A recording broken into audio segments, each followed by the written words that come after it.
Kita lanjutkan ke bab terakhir dari alkana, yakni tentang reaksi alkana. Tentunya kita masih bahas tentang alkana alifatik. Yang pertama adalah reaksi pembakaran. Alkana merupakan senyawa yang tidak reaktif. Meskipun begitu, alkana dapat mengalami reaksi dengan kondisi tertentu, seperti reaksi pembakaran dengan adanya oksigen. Pembakaran itu harus ada oksigen ya.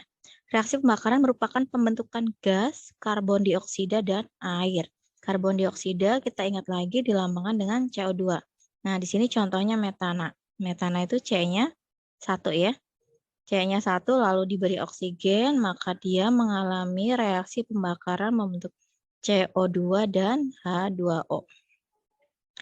Berdasarkan persamaan reaksi tersebut, satu molekul metana saat dibakar diberikan 2 molekul ini oksigen menghasilkan 1 molekul CO2 atau karbon dioksida dan 2 molekul air atau H2O. Dan jika dijumlahkan adalah 1 karbon dan 4 hidrogen. Jadi setara ya dengan reaksinya yakni metana. Kita lihat latihan 1. Nah, latihan yang pertama. Berdasarkan reaksi berikut, senyawa alkana yang terlibat dalam reaksi adalah, di sini ada produknya, kembali ke contoh yang tadi, ingat lagi.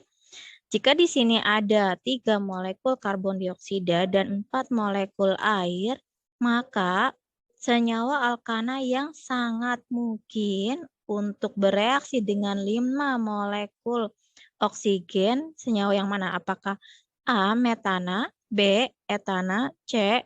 propana, D. butana, atau E. pentana?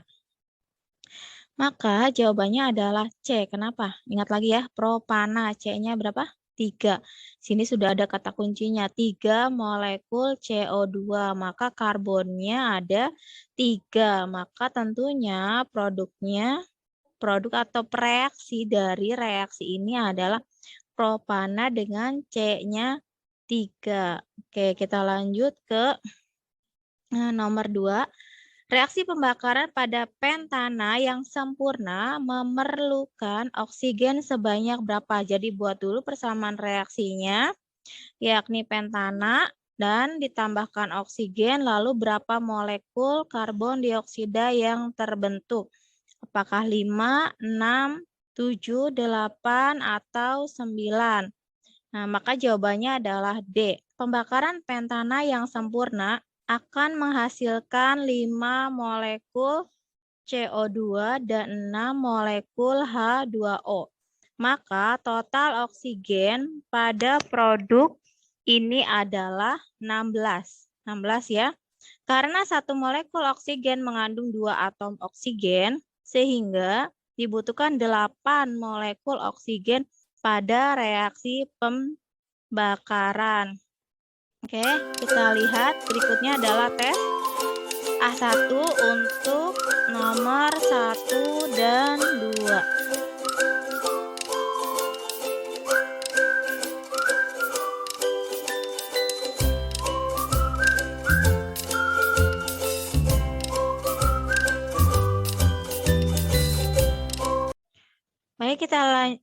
Baik, kita lanjutkan ke pembahasan yang kedua, yakni reaksi substitusi. Alkana juga dapat mengalami reaksi substitusi, merupakan reaksi pergantian antara atom H pada senyawa alkana dengan atom atau gugus dari senyawa lain. Nah, berikut adalah rumus umum dari reaksi substitusi untuk alkana ya. Di sini kita bahas masih alkana. Di sini ada R. R ini biasanya melambangkan apapun itu yang diikat oleh karbon. Bisa jadi gugus atau dia rantai karbon juga. Nah, di sini ditandai yang akan bersiap mengalami reaksi substitusi adalah H dilingkari ya. Atau yang akan digantikan. Lalu berikutnya adalah X. X ini kita artinya dia berasal jadi pergantian H itu akan digantikan oleh spesies lain dari senyawa lain. Kita lambangkan MX. Jadi X ini atom atau gugus, jadi tidak melulu dia satu macam, bisa jadi dia berupa gugus gabungan dari beberapa atom, lalu dia masuk menggantikan H. Nah, jika kita lihat produknya, ya, ini misal di sini H ya, HR-nya ini adalah H, maka ini menjadi X. Nah, X-nya masuk, lalu H yang tadi lepas terikat dengan M. Ini adalah rumus umumnya. Oke, kita lihat contoh berikutnya. Substitusi dengan halogen.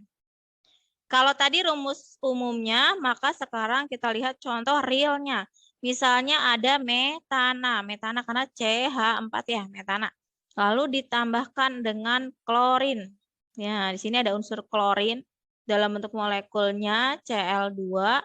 Di sini diberikan sinar UV.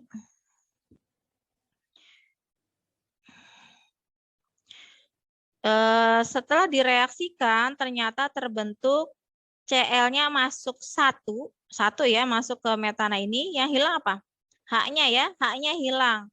H-nya hilang lalu diikat oleh Cl yang tidak bereaksi, maka menjadi HCl. Jadi Cl-nya di sini masuk. Ini adalah produk dari hasil reaksi substitusi alkana yang sudah diberikan rumus umumnya di sebelumnya. Nah, kita lihat latihannya. Yang pertama adalah nomor 1. Berikut adalah produk reaksi substitusi senyawa alkali. Jadi ada produk. Nah, kita lihat dari produknya ya. Kira-kira apa ya reaksinya? Ingat-ingat saja rumus molekul dari alkana. Nah, di sini produknya adalah Cl. Cl ini menggantikan siapa? Oh, ini biasanya kalau dari rumus itu menggantikan H. Maka tentunya tidak berpengaruh signifikan dengan jumlah C-nya. Berarti C-nya masih 3. Maka produknya sudah pasti C3 apa? Propana ya. Oke, ini. Nah, ini persamaan reaksinya. Ini ada propana, H-nya dilepas, diganti dengan Cl. Dengan produknya adalah HCl dan apa nih?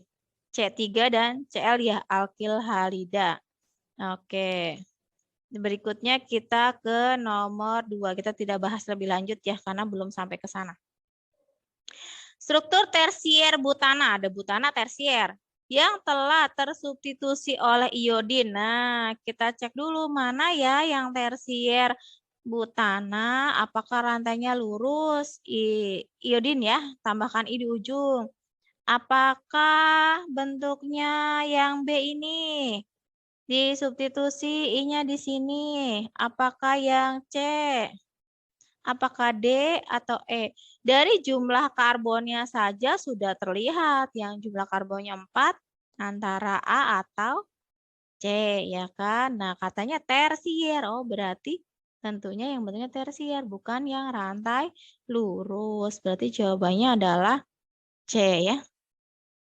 Nah, ini persamaan reaksinya. Jangan lihat dulu tesnya.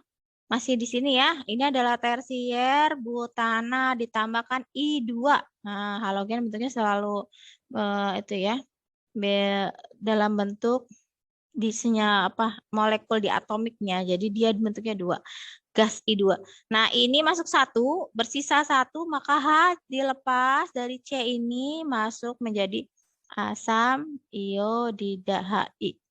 Oke, kita lihat tes bagian A2. Langsung ya, bisa langsung tidak kita kecilkan agar terlihat latihan di A2.